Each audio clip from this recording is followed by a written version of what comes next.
Hello. Welcome, everybody. Anybody, I'm not sure who's here, but thank you so much for coming. It's a bit of a new project which we're undertaking. We've launched a new newsletter called Citizens Reunited, which is going out on Substack. And it's where we are trying to elevate the voices of this incredible group of tech experts who we've been working with the citizens, the non-profit, which this is being brought to you from. We've been working with these amazing tech experts for 5 years now. And as everything's been kicking off in this, the first 100 days of Trump, there's been a lot of commentary about politics, about the administration, about what is happening. And for me personally, this is a real blessing, actually, to be able to gather these people, amazing people on the screen here, together and to really get their thoughts on what they make of the Silicon Valley of this, the tech bit of what's going on. So I'm really excited about this conversation, and I know that I'm going to learn a lot from it. And I think if it's all right with you guys, oh, sorry, my light's gone off again. If it's all right with you, what I'd love to do is to go round and to get you to introduce yourself briefly in order and just give me your headline thought of what you've made of this 100 days and your sort of take, your short and brief take, I suppose, on how you see the sort of tech involvement in what is happening. So I am going to pick on Jessica. Do you think you could kick us off? Sure, glad to. Thanks, Carol, and thanks, Citizens Reunited, for pulling us together today. I'm Jessica Gonzalez. I'm the co-CEO of the media advocacy organization Free Press. We are working to rebuild the media system so that it can support a just and multiracial democracy. It's going great. I'm just kidding. Listen, I've been really surprised at how efficient the tech broligarchy has been at executing their agenda, how quickly Elon Musk has been able to capture and get into spaces to capture more data to feed the systems that are being used to oppress people. But I've also been surprised and happy, frankly. We've heard a lot about the resilience and the response of like the civil society and how it hasn't been good enough. But the people remain vigilant, and I've been really pleased with that. Oh, Jessica, that's more uplifting actually than I thought it was going to be. So thank you for I, that. I've got dark stuff for later, so don't worry. Okay, all right, let's go dark later. Roger, can I go to you next? I when I talk about you, Roger, to friends, I say Roger's been completely radicalized. That's my that's been my description of you. Could you tell us a little bit about your background and how yeah you've come into this space and what you've made of? I want to hear this, I have to say. So I started investing in Silicon Valley in 1982, which is when dinosaurs roamed the earth. And I was lucky, a little bit like Forrest Gump. I just found myself inadvertently in the right place at the right time repeatedly. And in 2006, I became a mentor to Mark Zuckerberg when Facebook was basically a brand new company. By 2010, I began to notice that things in Silicon Valley had changed, that the culture had changed profoundly in a way that I was not comfortable with. And I began my exit from the investment business then. And then in 2016, I realized that Facebook was being used first in Brexit and then in the US election to undermine democracy. And at that point, I reached out to Zuck to try to get him to do something about it. And when he would not, I then became an activist. And I have been doing that ever since. And as you say, I have been radicalized in the sense that I went to Silicon Valley when it was in the business of empowering people. And now it's in the business of using data to exploit people's weakness. It's adversarial, and that's incredibly unhealthy. And it doesn't have to be that way. And I'm trying to do everything I can to make sure it changes. And what's your Roger, just in a nutshell, have you been shocked and surprised by what you've Yeah. seen in the last 100 days? And can you just give us a little taste of that? I want to give a compliment to what Jessica just said by saying this has been Musk's 100 days. The rest of Silicon Valley is much worse off today than it was 100 days ago. And that, it seems to me, is both very surprising and a source of potential hope.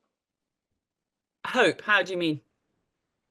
Well, I'm just saying that if you think about the core issues that are going on here, so Silicon Valley requires global markets. The policies of the new administration have caused Canada, Mexico, and the EU to view the United States in a completely different way than they used to. And that threatens to shrink the market opportunity for all these big tech companies. How interesting. So And I would go, it goes on. We can, as we go forward, we'll talk about the other things going on. But I think all of these guys are much worse off than they were 100 days ago. that is so interesting. I love that counter view. So Yael, could we bring you in now and just explain? So Yael is you're a Silicon Valley insider turned outsider. Can you just explain who you are, Yael, and what you've made of what's going on? Sure. Hi, it's lovely to be here with all of you under what's not necessarily the most lovely conditions.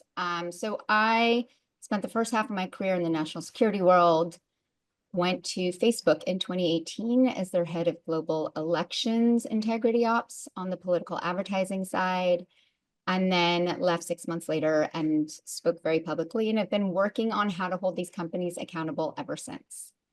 So it's interesting. I'm not surprised by the tech broligarchs' power grabs, especially when it comes to folks like Mark Zuckerberg and Elon Musk. I know that we've made lots of excuses over the years, not us, but many have, for Mark Zuckerberg that, well, he's not actually politically involved, or, making lots of excuses. Most of the decisions he's made at that company have been about ensuring that he can scale recklessly to dominate the entire globe's way of communicating, and to make sure that he maintains enough power to do so. Don't forget, in the early days, Facebook's motto was company over country. And so when I was there, a lot of the things I was trying to do, which is all public record now, that were not allowed, were because they would have possibly put Facebook into a tough situation with people who are violating their policies the most. And those people were often from the far right. So not surprised by how much they've cozied up to this administration. But that said, I'll just end here, and I know we'll have a much longer conversation. For years after I left Facebook, journalists would ask me often, do you think Mark Zuckerberg put his finger on the scales of the election? They were generally talking about 2016. And my response would always be, that's the wrong question.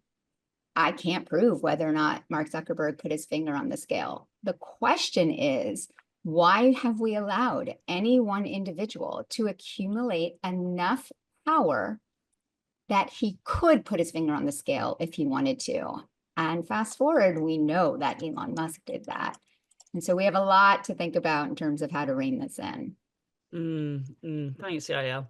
So Zaman, I want to go to you now, who is our youngest and most dynamic member of this panel. Where are you? There you are. Can you tell us, you have a lot on your shoulders, Zaman, because you're a representative for the younger generation here. Can you tell us who you are, where you're based, and what your sort of experience of this has been? Thanks, Carol. It's good to be here with everyone. I wish it was under better circumstances.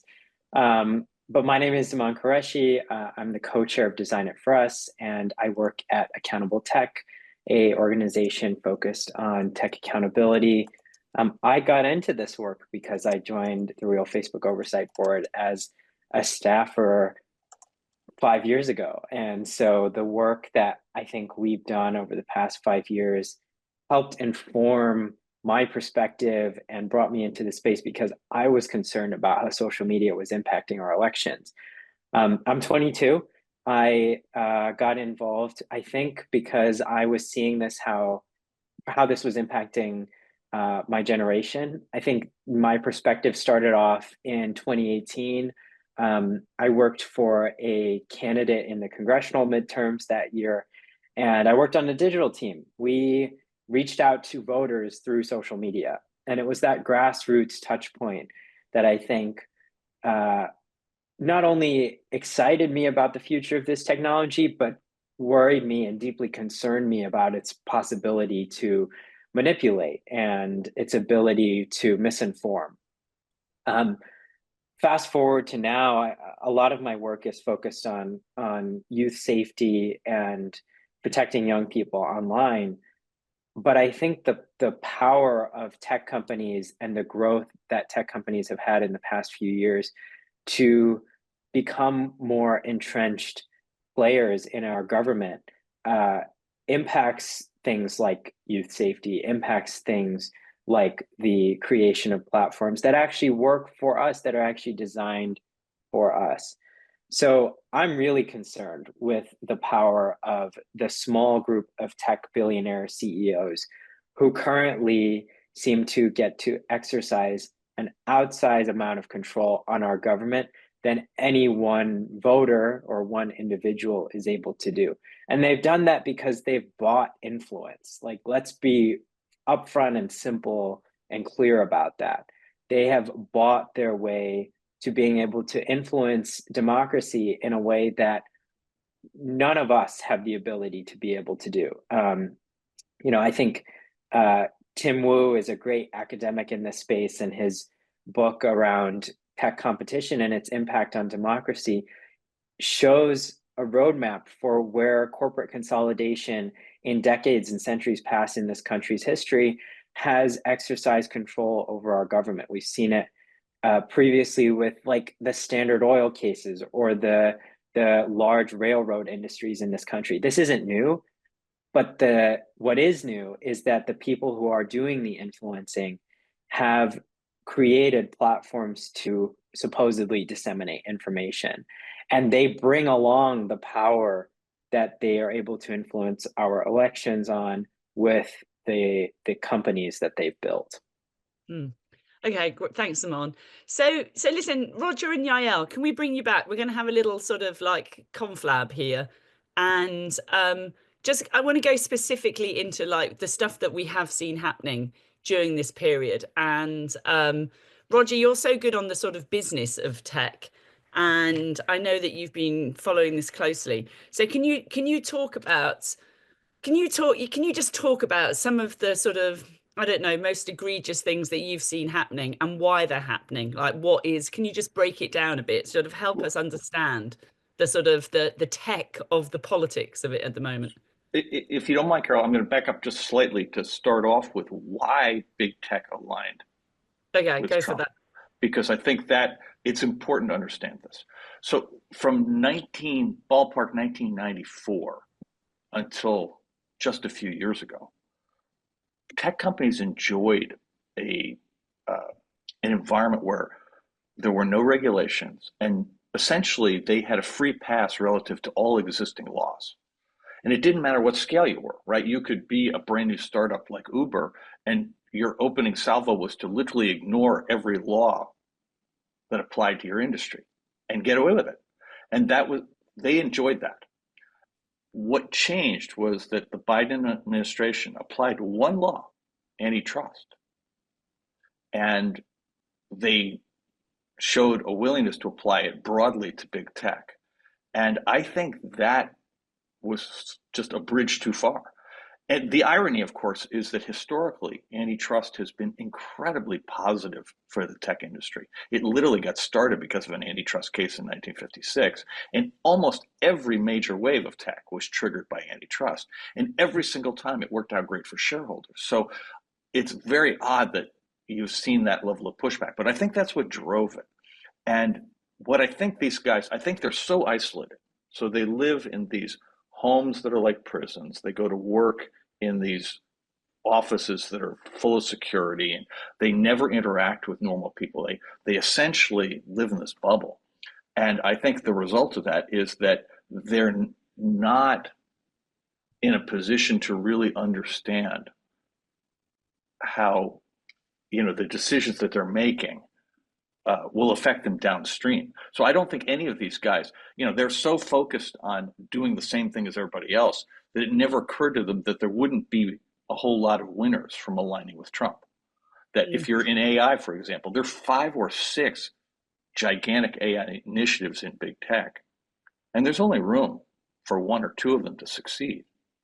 And even if you get the government to bail you out, I mean, Musk seems to have taken his thing from nowhere and passed everybody else in terms of lining with the government, which means if you're Microsoft or you're Google or you're Meta or Amazon, you may get locked out of the government opportunity here. And that's a disaster.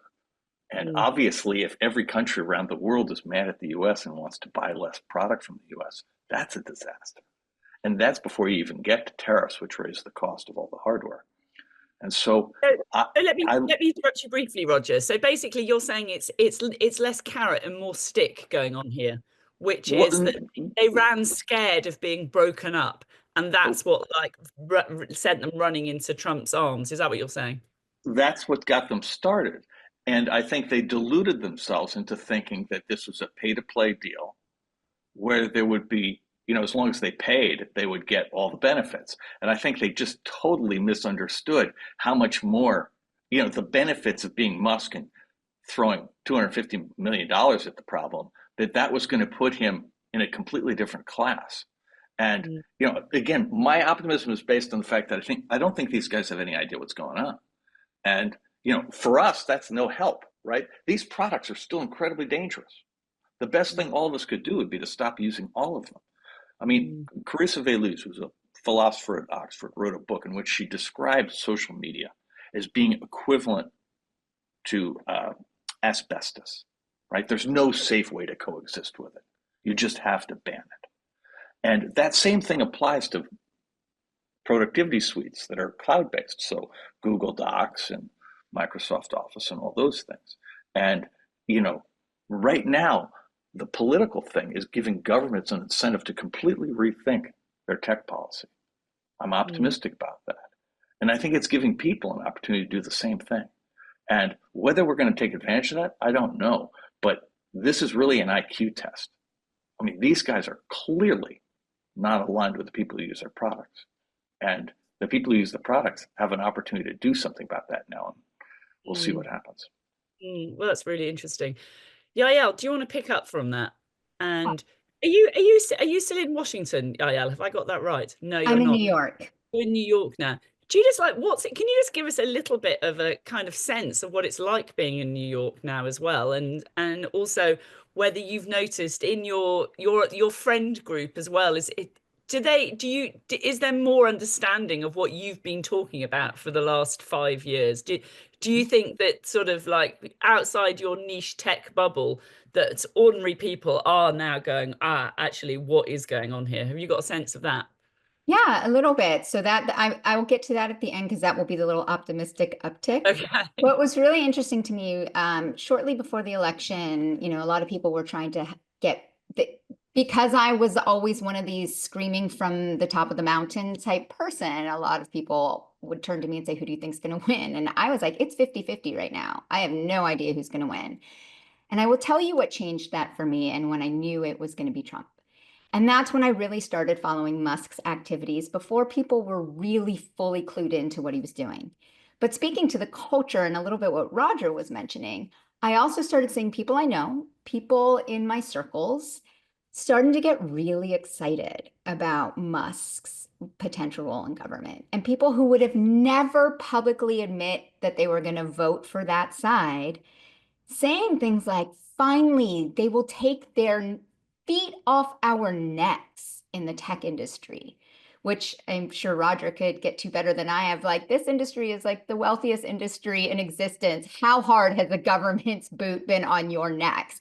You literally have preemptive immunity for all sorts of bad behavior. But that talking point was so pervasive, and it was coming straight from people like Elon Musk and others that he was helping amplify, while he was also using Meta's targeting tools to send really manipulative ads, like, for example, fake Harris ads to Jews saying, I hate Israel, and to Palestinians saying, I hate Gaza. And it's stuff that anybody in their right mind should have known was inappropriate in an election.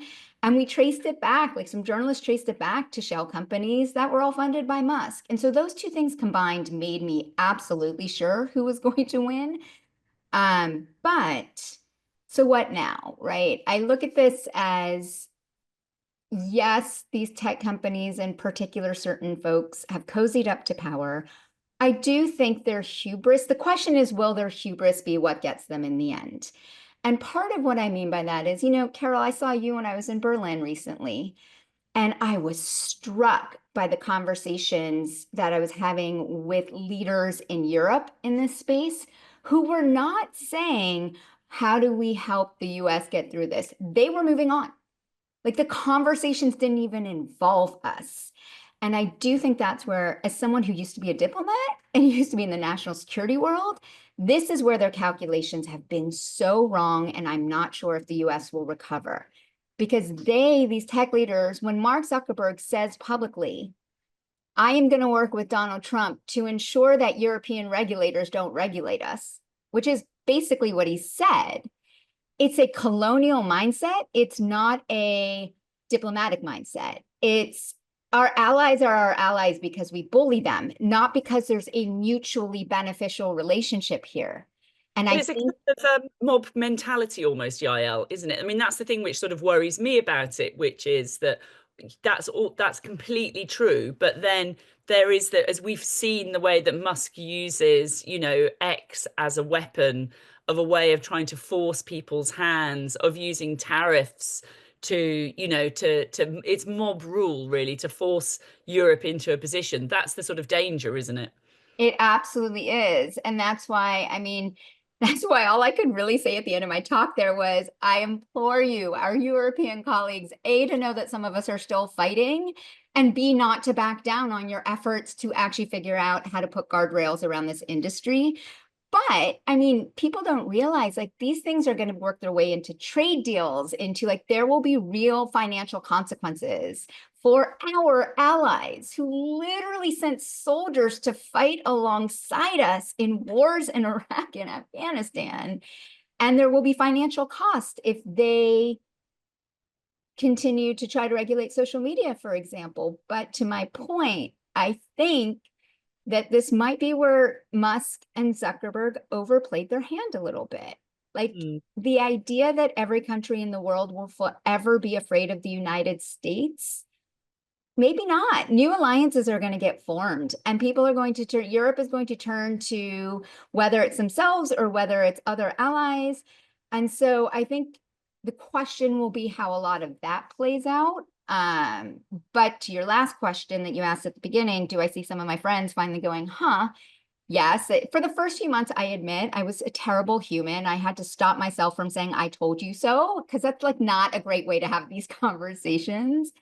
And now it's more like, I am so glad that it has been exposed. It is out there in plain sight who these people are. I mean, Mark Zuckerberg specifically put out a video saying exactly who he is. And we all know Elon Musk is clear. So that's a great step. But don't for a second think that they don't still have powers in how they're manipulating their platforms to push certain messages. And I'll just end here because I feel like I'm giving a really long speech. I'll give a very concrete example. Everyone, like these tariffs, who are they going to harm in the US? Well, they're going to definitely harm farmers. And I've been watching the messaging around this. And a logical message should be, not only are these tariffs going to hurt farmers, but if the administration decides to bail you out, you understand that's my tax dollars, the tax dollars from all those blue states you don't like, that are now going to bail you out for something that didn't have to harm you to begin with.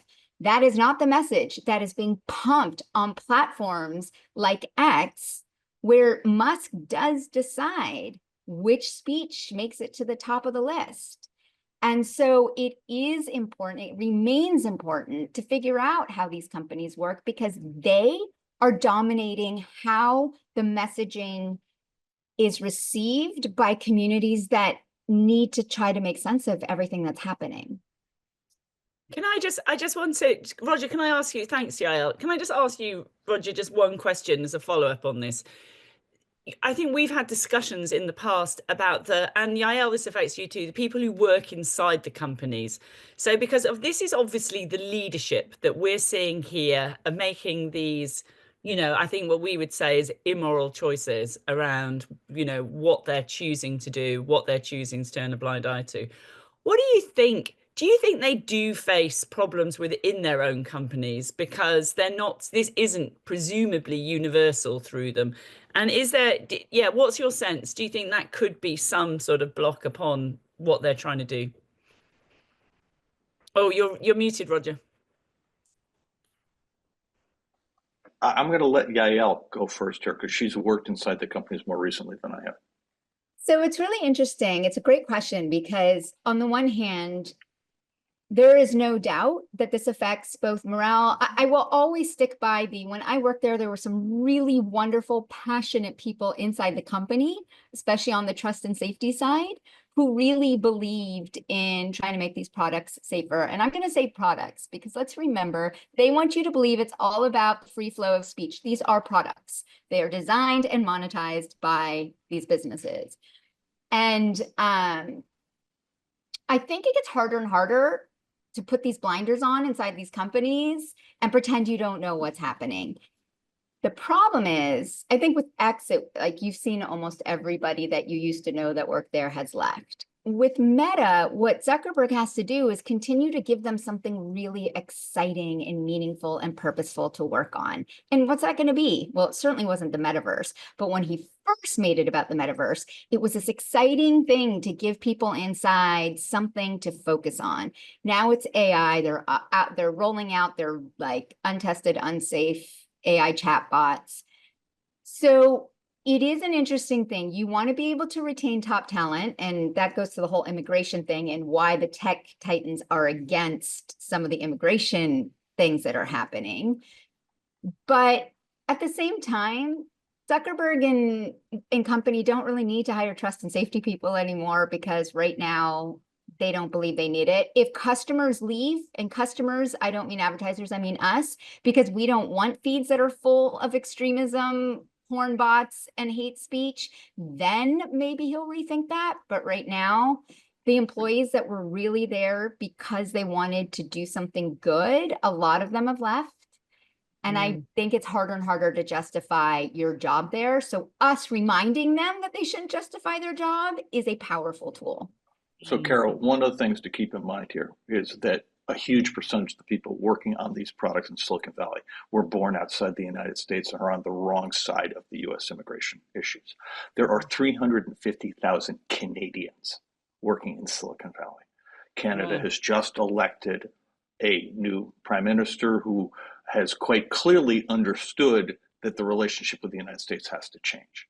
One of the options for Canada, for Ireland, for the EU broadly, is to recognize that, in fact, the core products of Silicon Valley are old, bloated, broken monopolies. And the products they're essentially hostile to the people who use them. And they don't generate the productivity they used to. And I'm not just talking about social media here. I'm talking about, Google Docs. I'm talking about Microsoft Office, things like that. And those products are incredibly vulnerable to competition in a world where trade is no longer going to be global. And all of these countries have the technical ability to do this, and they all have market sizes big enough to support it. I mean, I believe that there's $7 billion worth of search advertising in Canada alone. You could create a clone of Google circa 2010 that just did the equivalent of AdWords and grab that $7 billion in this current environment. It's not technically that hard. What you have to have is the commitment of the people to recognize that, wait a minute, big tech is a threat. And if people can't see that now, I don't know what is going to happen to us. Well, right? it's the start of a journey, don't you think? I do. But my point is, all the pieces are there now. Okay. Yael knows this. You know this. I know this. We've been at this for a while. And the key thing here is that these companies are vulnerable because they have, to borrow Cory Doctorow's term, they've enshittified their products to the point where the products are adversarial in all domains. and the consumers no longer get from them what they want. The advertisers no longer get what they want.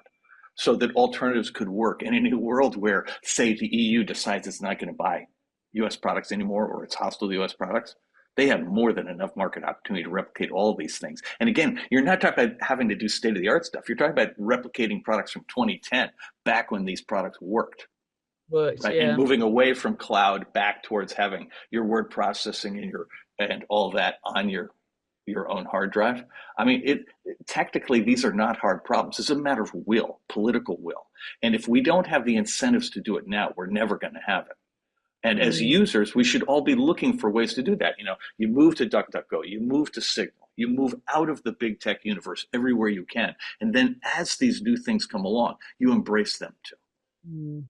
Okay, all right. Thanks, Roger, for that. I mean, I totally agree with you, although I don't agree that if it's not now, when, because I think we're really at the start of trying to push people in that direction. Sorry, I'm not disputing that. I'm just saying this is the beginning of now. Yeah, I totally. So listen, let's bring back in Zaman and Jessica, because they are both people who have been working at the front line of trying to really think about policy and laws and what we need to change and how we hold big tech in check. And I know that, you know, this has been something you've been in the sort of the doing the hard yards work on these issues. Is there any hope at this point? Tell me about that. I mean, because is that even going to be, is that even possible to dream of that now in America? I can maybe start and then pass it to Zaman. I gotta say, so I'm not a youth, but I have some in my home. And my tween told me recently, AI is cringy and sus and so obviously fake. And that gives me a lot of hope, right? Because I don't think we've ever been able to rely fully on tech or regulators or the US Congress to regulate tech. They've never actually nailed it here. But what has been effective is the people.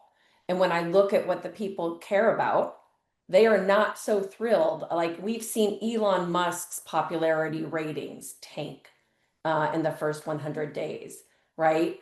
And I think that's incredibly important. It actually scares me. You know, there was like a year or two ago, my kid was at a movie theater and like the kids started chanting Elon Musk, and I was like, holy bananas, what is happening here? But the tide is shifting on people's public perception of Musk because of his various efforts to grift our data from public databases, right? Him getting inside the Social Security building, deeply unpopular. And this squares with what we've seen in public opinion polling, where the vast majority of Americans across the political spectrum value our privacy. They're concerned about the way our data is being extracted, held, and then used against us. So I have great hope in the people to stand up. You know, we've had to pivot, unfortunately. In the last few years, we were really close actually to passing federal data privacy law that would have really nipped the surveillance capitalism model. I mean, it would have significantly neutered that. We're not working on that now. Instead, we're playing defense for basic human rights, right to free speech, right to protest, right to assemble. Those are all under attack by this administration, and they're using our data to target us. We see this as, you know, they're able to scan and use large language models to scan online to see people who have dissented or who have taken positions, be it on Gaza or on other issues. And anyone who is in the United States, even if they have legal status, they are being targeted for deportation based on their free speech, right? And so this is incredibly chilling. We've had to pivot, but I do have hope because of the way the people are standing up, because of the way the journalists are continuing to report. And this is without a whole lot of institutional support, frankly. We've seen tech cave. I mean, I think I agree with Roger that there's a large subset of the tech broligarchy that's just going along with the political tides. We see this every time there's an administration change in Washington, where they'll just go and start to like give donations or cater or change their messaging up. So that's not surprising. But where I may differ is that there is a subset of tech broligarchs who want a white racial hierarchy in the United States, who are eugenicists, who are deeply dangerous, and who this is not just an opportunity for them. They're creating the playbook to normalize hatred, racism, and to retain white racial hierarchy in the United States and frankly across the world. And they'll stop at nothing. They will break democracy. And so we need to be able to see Peter Thiel and Mark Andreessen and Elon Musk for who they are, which are white supremacists. And that is deeply unpopular. If you look, Free Press did a big poll last year. I know it's not, but like some people don't realize what's happening here. But if you really look at, we have a public opinion poll, Republicans, Democrats, blue states, red states. And the truth of the matter is most people don't like racism. It's just that some people don't see how sneaky and how embedded the racism is in this movement.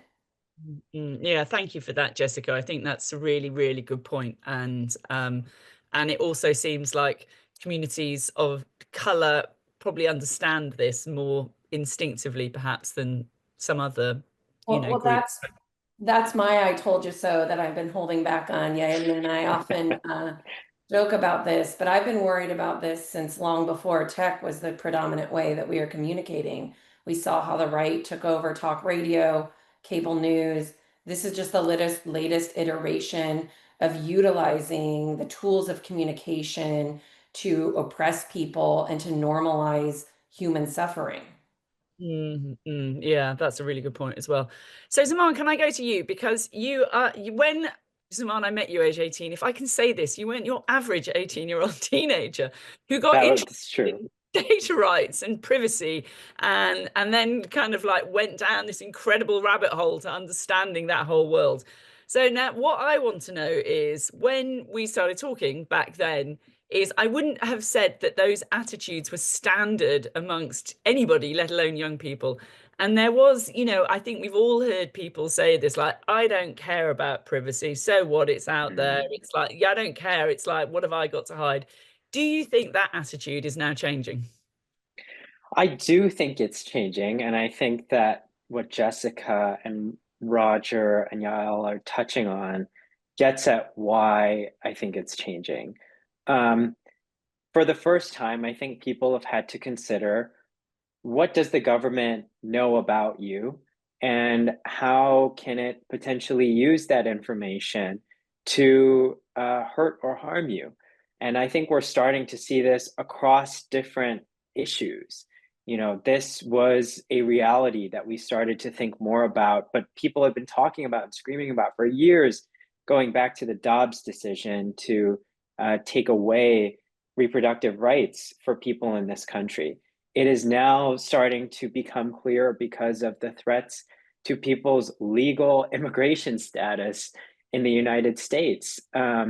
People have to be concerned about what they're posting on social media now because we get reports that the State Department, for example, is monitoring people's social media to see if they are dissenting against the government. I mean, this is like really authoritarian stuff.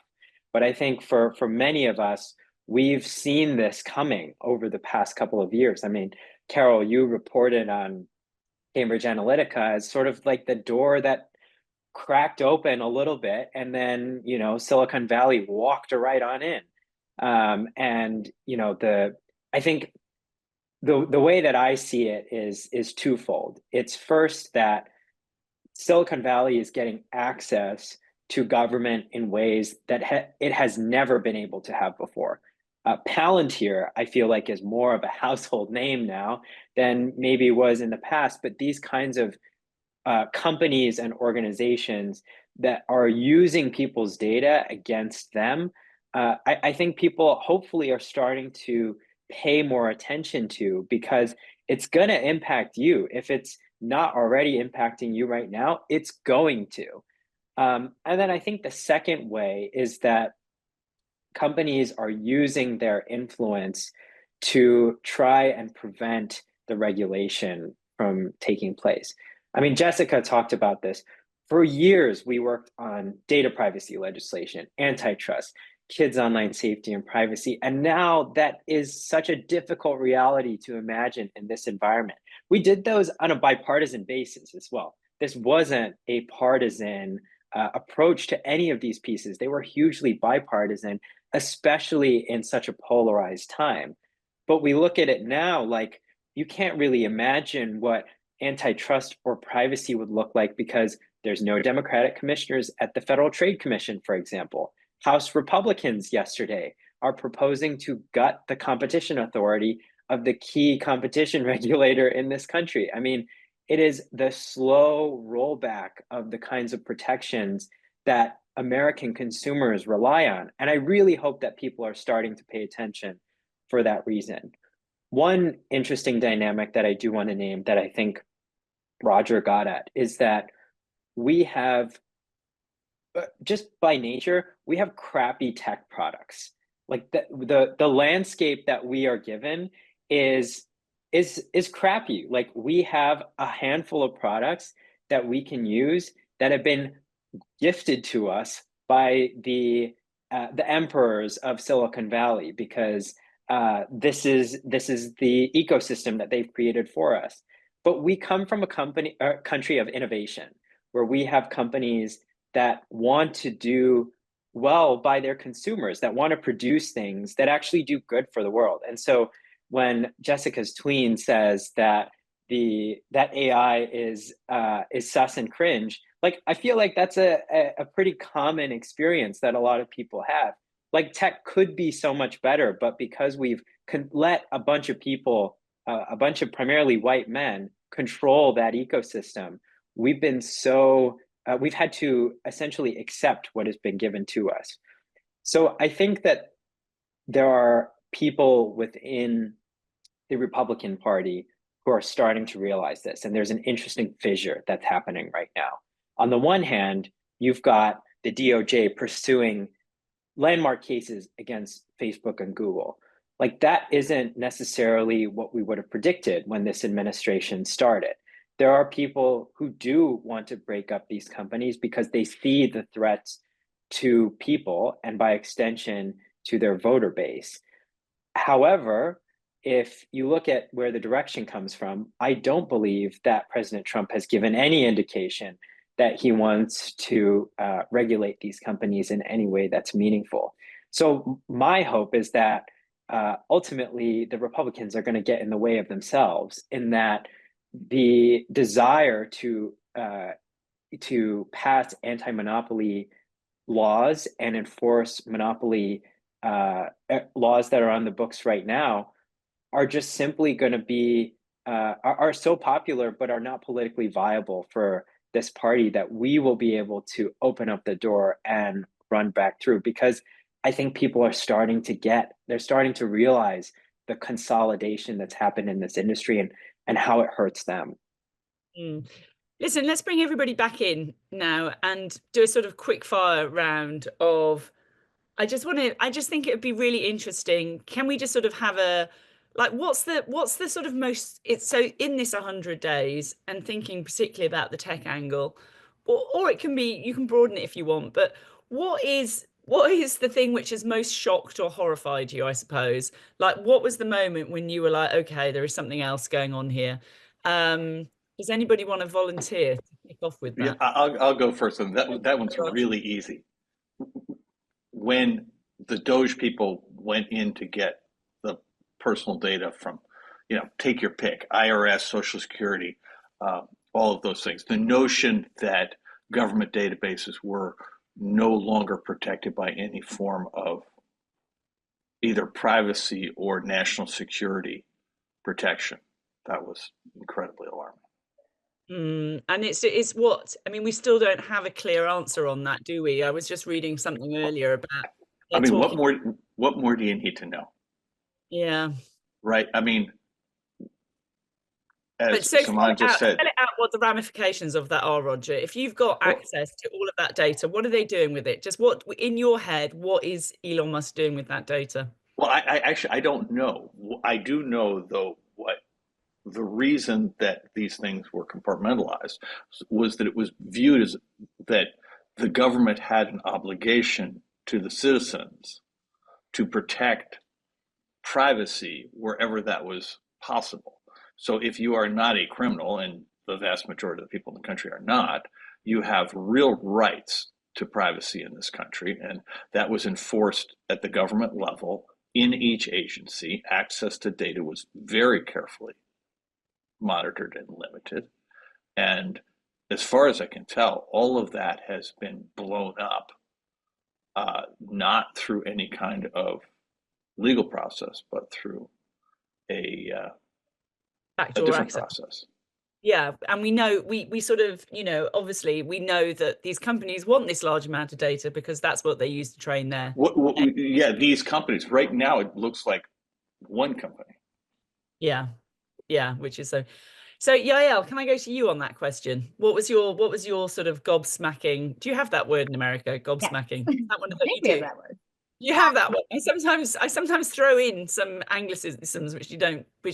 Anyway, carry on. Just stop me wittering, Yael. That's right. I'll give two quick thoughts. One is not really about tech, but it is the thing that has actually kept me up at night. Has been watching the videos of these men that we sent to prison in El Salvador. I cannot get past these videos, and I cannot stop telling people we did this. Now, why does that matter that I say we did this? Because putting your head in the sand and saying I didn't vote for this, or this is being done in the name of the United States of America. So it's not a tech thing, but I would ask for all the folks who are still like largely on board because they believe therefore tech won't be regulated. Is that something you are willing to have done in your name? And then the second thing is the absolute dismantling of government. And the irony here is these companies will need government to bail them out when they need to be bailed out, or the amount of like this idea that getting rid of government and dismantling government is the cool thing to do. I'm telling you, the next, like, whether it's the next huge fire in California, and if it happens to be in the Silicon Valley instead of Los Angeles, or all sorts of different things, there is no part of this country that can survive without any help from government in the way they are now. And so this like cognitive dissonance, but the dismantling and destruction of our institutions is something that I don't know if we're going to be able to recover from. It's also what I find so fascinating about it is that concentration camps, which is what it is, that prison, there used to be something which, authoritarian dictators would keep very carefully out of sight.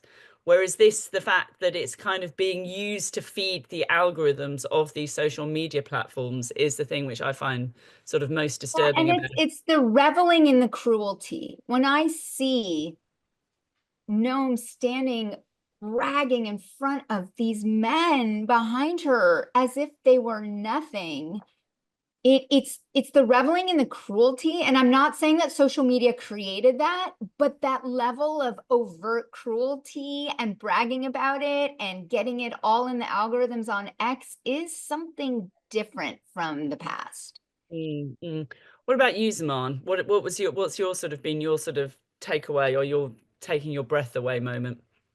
Yeah, I have two. One is non-tech and one is tech. The first is watching these videos of students who are here legally, who have visas to be in this country, who are getting thrown in unmarked cars and taken to states in which they do not reside, simply because they signed an op-ed or they made a statement out loud.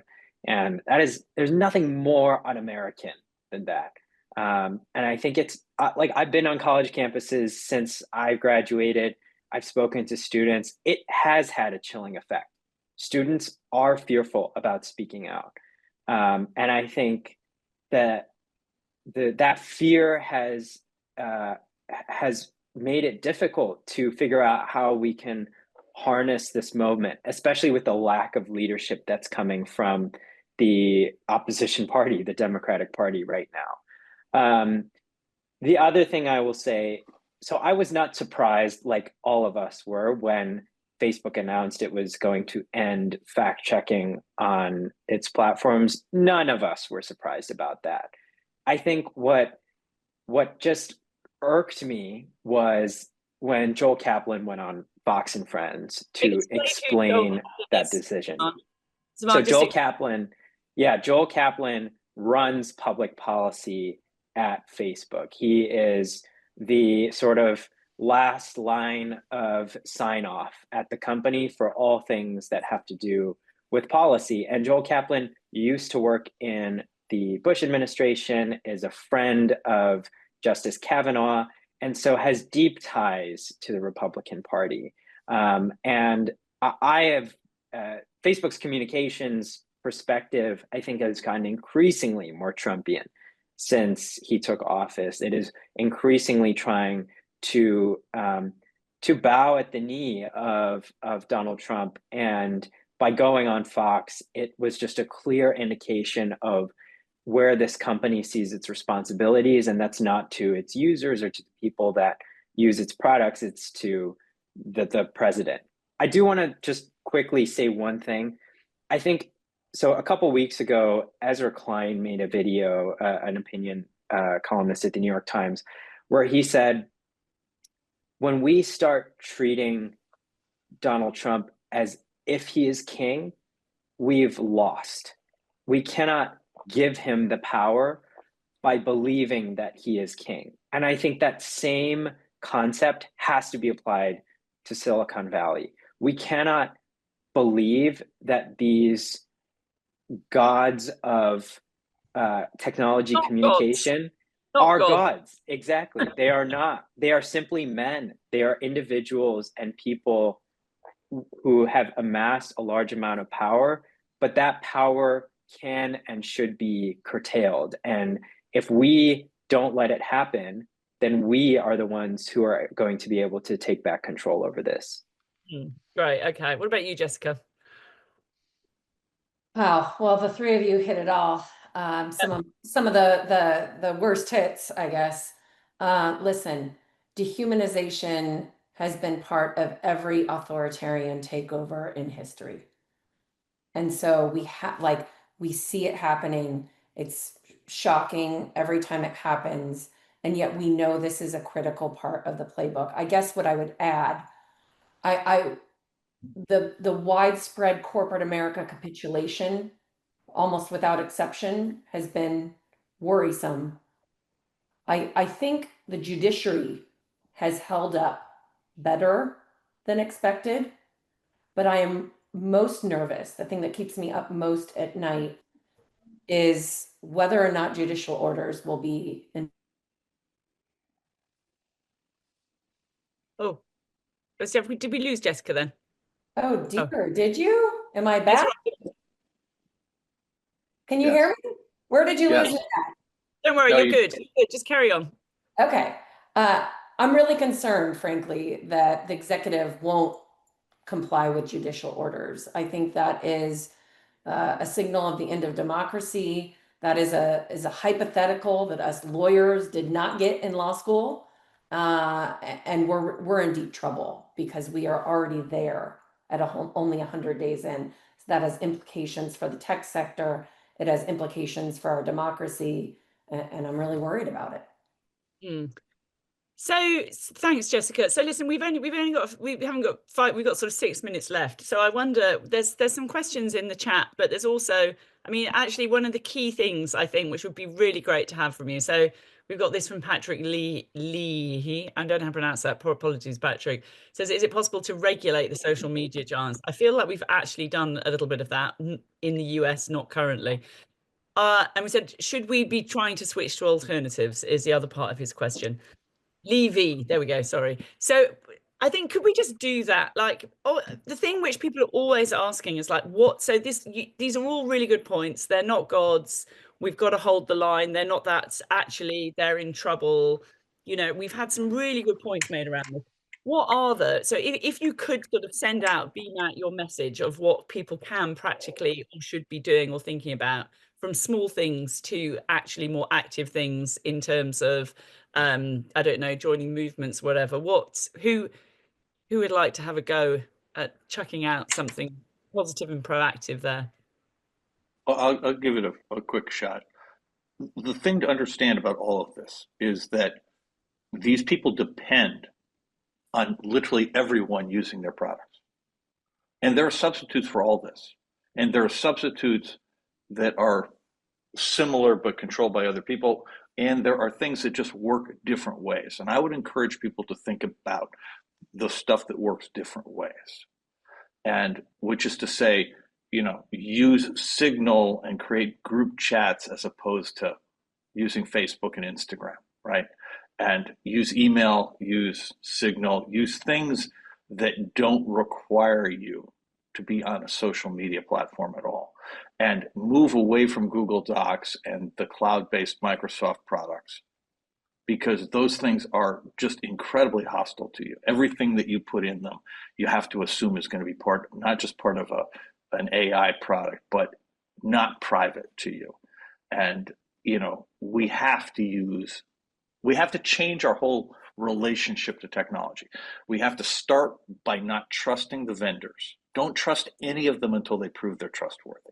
But your starting assumption is that these people are trying to hurt you because they've gotten all the money they can possibly get from legitimate things. So now they're doing it by essentially taking money out of your pocket. These products that appear to be free are owned by the most profitable companies in the history of humanity. Obviously, the cost of these things is enormous, and we're just not factoring it in properly. So with that, there's a question here from Flynn. It's saying, social media is like society giving up asbestos-laced cigarettes, and the tech bros are attempting to kickstart a new colonialist era. What does accountability look like? Do you want to is this something that any of you guys think about, which is it is about sort of it's like an anti-colonial movement, or what do you think are actual models here for where we should be looking for sort of inspiration and practical sort of roadmap out of this? I'll give a quick thought here. I mean, I actually spend a lot of time working on actual policy solutions. I understand that obviously regulation and legislation in the US is very challenging right now. It does not mean I am going to stop advocating for what accountability looks like in this industry. And it doesn't mean that I'm not going to stop pushing for things like how to modernize ridiculous, outdated laws like Section 230. And also try to help the courts have more wins on some of these cases. There are some cases going through the courts right now that if they go a certain way, will start to chip away at this belief that we are forever protected by preemptive immunity or by the First Amendment. And so really looking to educate some of our courts on these systems, how they work, how the businesses runs are really important. I'll throw out there, and I would even love to hear Carol's thought on this. I mean, so if other countries have started to decide that they're going to have to ramp up their own things and not rely on the US, is it a bad thing if the European tech landscape starts to build up more? I would say no. I would just say okay, so the idea that blue sky is the answer to that, to me, is not the answer.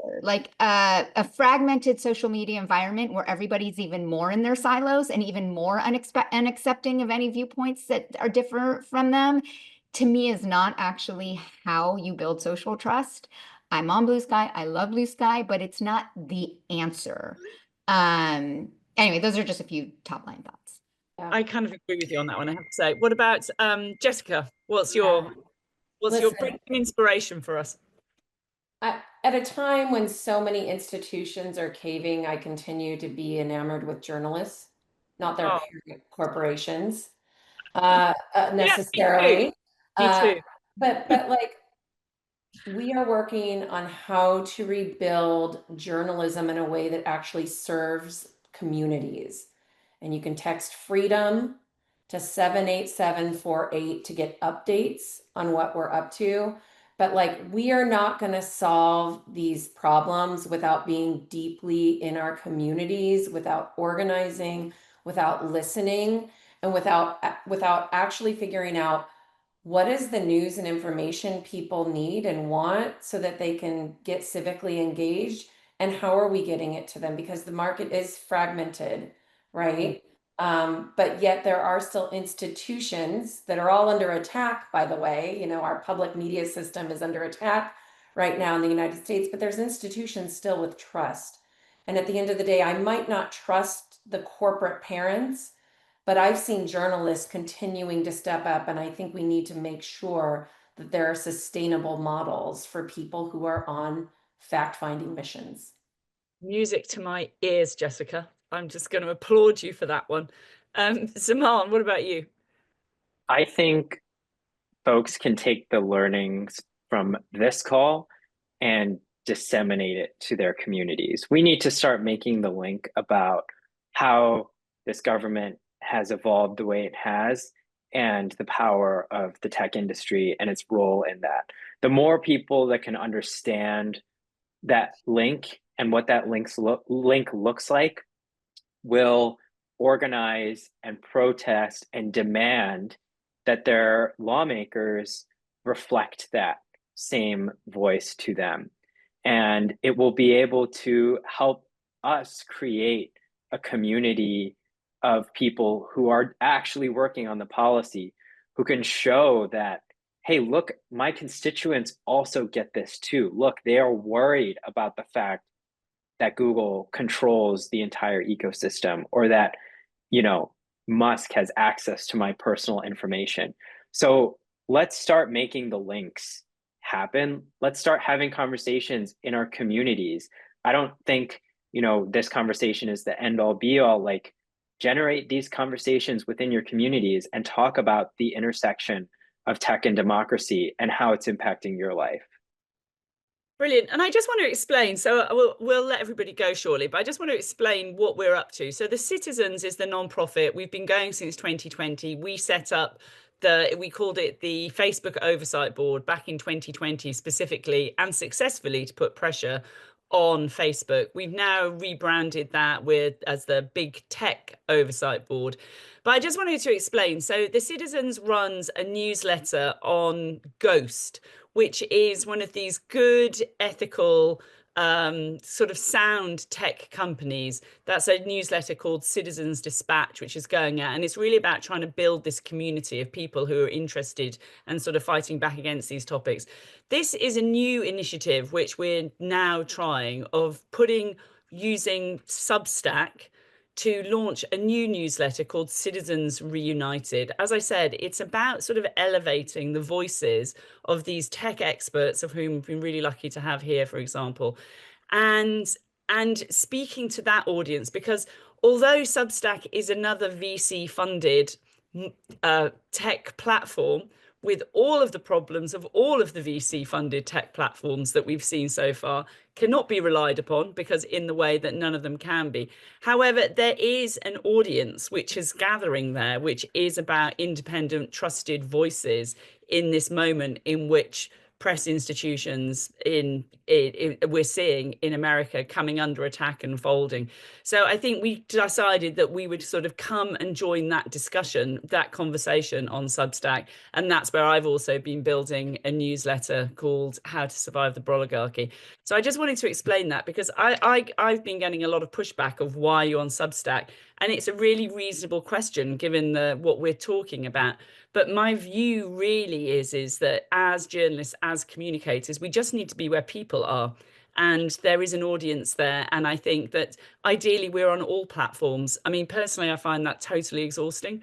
And because it is now so fragmented to what we've talked about. But anyway, I just wanted to put that little explanation in. But if you want to follow the activities of Zaman and Jessica and Yael and Roger and a whole host of other people, Citizens Reunited is where we're going to be sort of focusing that activity. Anyway, that was all from me. Does anybody want to close out with does anybody want to give the killer thought to send people away? Can I just give one thought? Einstein used to say that you cannot solve a problem using the same tools you use to create it. The problems we're dealing with here were based on cloud-based technology. The Fediverse may turn out to have some real value, but it's not the answer. I think a lot of this, Jessica had the point, and so does Zaman. This is about community. This is about the people we actually know. This is about, technology is disintermediated community, and we have to get back to community.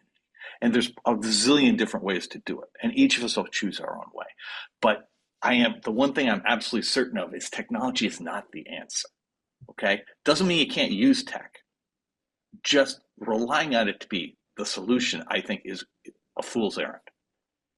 I love that from a preeminent tech investor. You heard it first.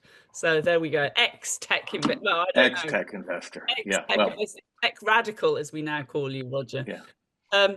Listen, I think that to that point, right, that's what we're trying to do. We're trying to create that community. We are using tech to do it because we're in diverse and different areas, but I think we can, and particularly at the moment, I feel that we've got a sort of duty in Britain and Europe to have that sort of hand of friendship across the ocean, and to know that you're not alone, and we're fighting these. I almost swore, but I'm going to refrain. We're fighting these knots, the F words together. That was very restrained of me. So there we go. On that note, thanks everybody, and we shall try this again potentially. Oh, we're out. We're out. There we go. Bye-bye. Thank you very much.